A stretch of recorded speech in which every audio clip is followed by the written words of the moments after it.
Saya berpulang dari salah satu restoran, ketemu seorang ibu. Ibu tersebut liatin saya terus, dan setelah 1 jam kemudian, dia lihat saya sudah selesai makan, dia samperin saya, dan dia bertanya, "Kamu Inge Fang bukan?" Saya bilang, "Iya."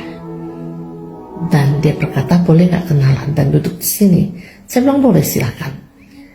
"Ibu Inge Fang, saya melihat VT-nya ibu, beberapa episode itu tersentuh, dan saya menangis karena ceritanya persis yang seperti saya alami.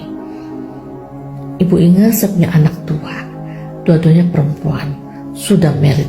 Mereka sudah bahagia, dapat suami yang baik dan suami yang cukup berada.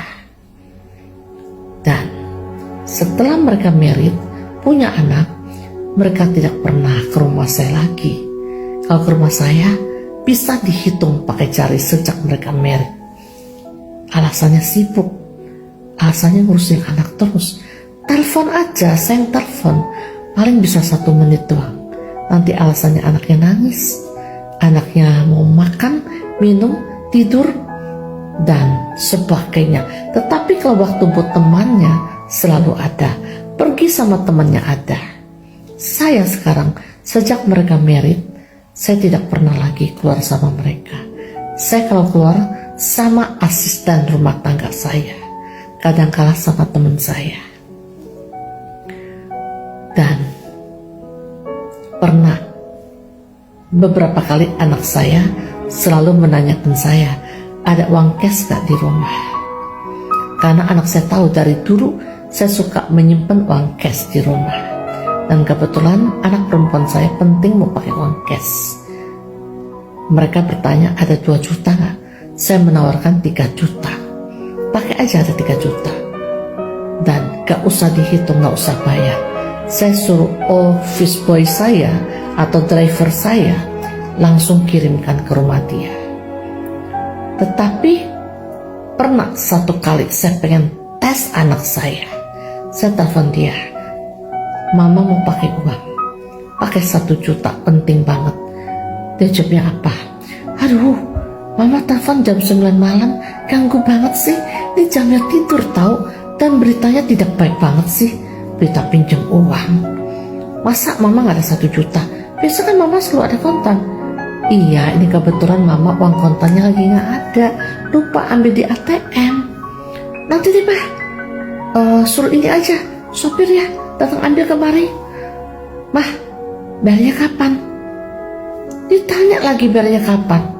Sedangkan saya memberikan pinjaman buat anak saya, kata ibu itu tersebut ya, itu saya mengatakan gak usah bayar. Dan anak saya gak pernah bayar, saya pun gak pernah nagih. Dan saya sendiri mengatakan memang buat anak saya. Sedangkan saya pinjam 1 juta, dia bertanya, "Kapan bayar?" Ya, jadi di sini saya ngerti, saya harus punya saving di hari tua saya. Dan memang si ibu itu kelihatannya ibu orang yang berduit ya, tetapi suaminya sudah meninggal. Dan ibu itu bilang, "Benar Inge Fang, fitinya kamu mengatakan bahwa di hari tua kita harus punya saving." Itu benar banget. Dan sampai sekarang aset saya tidak balik namakan ke nama anak, nanti aja. Dan saya selalu harus pegang uang cash, harus ada simpanan. Karena kalau saya punya simpanan, di hari tua saya nanti, saya bisa pelihara asisten rumah tangga atau suster. Sekarang aja saya masih sehat, ada uang, mereka sudah cuekin saya. Apalagi nanti, kalau warisan sudah saya berikan, dan nanti tuanya saya sudah sakit, pikun, apakah mereka masih mau mengurus saya? Gak mungkin, kata ibu tersebut. Ya itulah kehidupannya. Memang gak semua ya, kita gak bisa mengatakan semua sama ya. Kehidupan setiap orang beda-beda, sifat anak semua beda ya. Dan hanya satu pesan dari saya,